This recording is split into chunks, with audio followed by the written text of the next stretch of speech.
2025ஆம் ஆண்டு அக்டோபர் மாதம் இந்த வீடியோவை பதிவு பண்ணிகிட்ருக்கோம். இந்த காலகட்டத்தில் பக்தி அப்படின்றது நிறைய இடத்துல பரவி இருக்குது.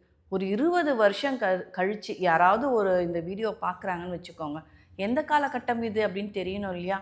அதுக்கு தான் ஆண்டு மாதத்தோட இந்த வீடியோவை துவங்கியிருக்கோம்.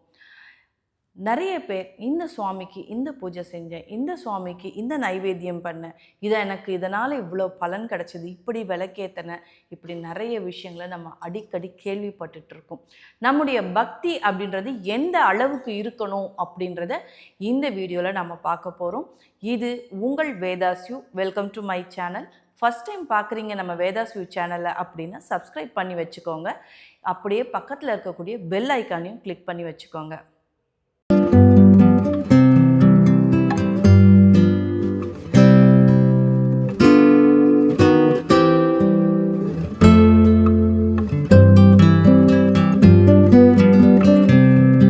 இப்போல்லாம் நிறைய சுவாமிக்கு அபிஷேகம் பண்ணுறது, நிறைய பொருட்களை வச்சு அபிஷேகம் பண்ணுறது, நைவேத்தியம் பண்ணுறது, இப்படி நிறைய செஞ்சிட்டே இருக்காங்க.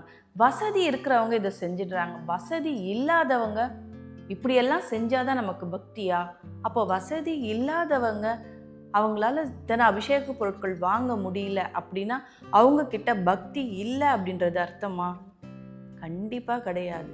ஏன்னா எல்லாருக்குமே இறைவன் ஒருவன் தான்.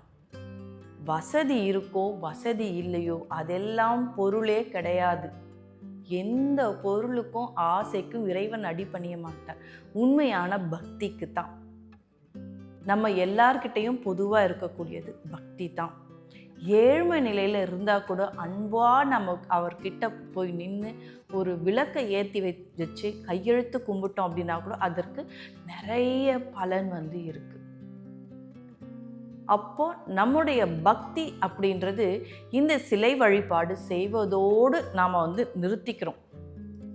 இதுதான் உண்மையான நம்முடைய பக்தியா அப்படின்னு கேட்டால், இது பக்தி ஆன்மீகத்தில் ஒரு படிநிலை அப்படின்னு தான் நம்ம சொல்லணும்.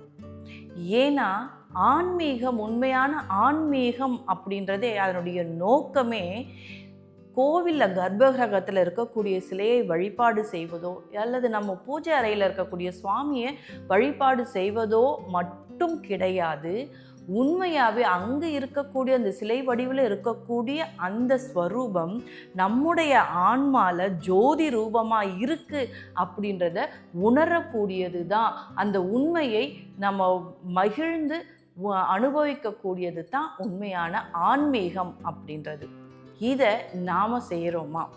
நம்ம முதல் படி ஏறினதுமே அங்கே இறைவன் கொடுக்கக்கூடிய அந்த அருள் மழையில் நனைஞ்சு நம்ம அப்படியே நின்றுடுறோம். அடுத்த கட்டத்தை நோக்கி நம்ம நகர்றதே கிடையாது. ஆனால் கண்டிப்பாக அடுத்த கட்டத்தை நோக்கி நகரணும்.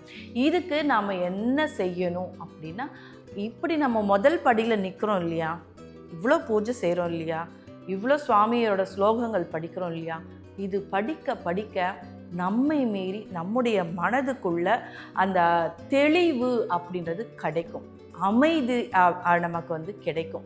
இப்படி இந்த அமைதியும் தெளிவும் கிடைக்கும் பொழுது நம்முடைய கண்களை மூடி அமைதியாக உட்கார்ந்தோம் அப்படின்னாலே உள்ளே இருக்கக்கூடிய அந்த ஆன்ம ஸ்வரூபத்தை நாம் கண்டுகளிக்கக்கூடிய நாள் வெகு விரைவிலேயே நமக்கு கிட்டும். இப்போ மாணிக்க வாசகர் என்ன சொல்றாரு அப்படின்றத பார்க்கலாமா? பக்தி எப்படி இருக்கணும் அப்படின்னு சொல்றாரு பார்க்கலாமா? அவர் எப்படி பக்தியா இருந்தார், எந்த அளவுக்கு பக்தியோட இருந்தார் அப்படின்றத நமக்கு சொல்லியிருக்காரு.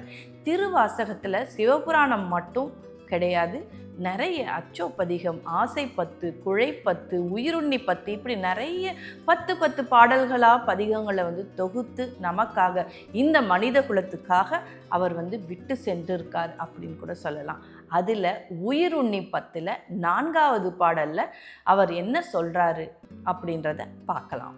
வினை கேடரும் உளரோ பிறர் சொல்வீர், வியனுலகில் எனைத்தான் புகுந்து ஆண்டான், எனது என்பின் புரை உருக்கி பிணைத்தான், புகுந்து எல்லே பெருந்துறையில் உரை பெண்மான், மனத்தான் கண்ணின் அகத்தான் மறு மாற்றத்திடையானே. மாணிக்க வாசகர் இறைவன் மேலே ரொம்ப அன்பால் உள்ளம் உருகி இறைவனை நினைந்து அவருடைய திருவருளால் ஆட்கொள்ளப்பட்டிருக்காரு.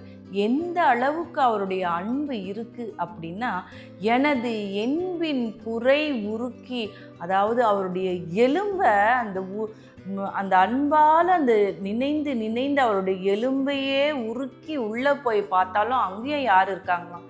இறைவன் தான் இருக்காராம். தான் பார்க்கக்கூடிய பார்வை, தான் பார்க்கக்கூடிய காட்சிகள் எல்லாத்துலேயுமே இறைவன் இருக்காரு. தீவினையை போக்கக்கூடியவர் இந்த இறைவன் இல்லாமல் வேற யாரு? உண்மையான அன்பு, தூய அன்பு உடைய இந்த உள்ளங்கள் இடத்துல உனக்கு காசு இருக்கா, பணம் இருக்கா, எதையுமே இறைவன் பார்க்க மாட்டார்.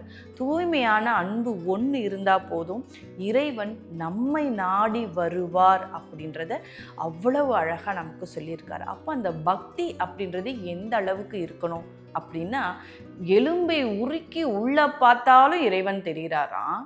தன்னுடைய கண்களால் பார்க்கக்கூடிய காட்சிகள் எல்லாமே இறைவனாக இருக்காராம். அப்போ இறை சிந்தனையிலேயே இருக்கக்கூடிய ஒருத்தரால தான் இந்த அளவுக்கு பார்க்கக்கூடிய காணும் காட்சிகள் எல்லாமே இறைவனாக நமக்கு தெரிகிறாரு. நம்முடைய தீவினையை போக்கக்கூடியவரும் இந்த இறைவன் தானே. வெளியிருக்கக்கூடிய அந்த இறைவனை துதித்து வணங்கி அன்பால உள்ள இருக்கக்கூடிய இந்த இறைவனையும் இந்த ஆன்ம ஜோதியையும் நாம தரிசிக்கணும். பக்தி அப்படின்றது அன்பால பிணைக்கப்பட்டிருக்கணும். கண்டிப்பாக இந்த பக்தி அப்படின்ற இந்த முதல் படியோடு நாம் நிற்காம அடுத்த படி ஏறி உள்ளே இருக்கக்கூடிய இறை ஸ்வரூபத்தை நாம் தரிசனம் செய்யணும். இதுதான் இந்த வீடியோவில் மாணிக்க வாசகர் சொன்ன கருத்துக்களாக உங்களுக்கு வேதாஸ்யூ சேனல் பதிவு செய்துள்ளது. அடுத்த வீடியோவில் சந்திக்கலாம். நன்றி, வணக்கம்.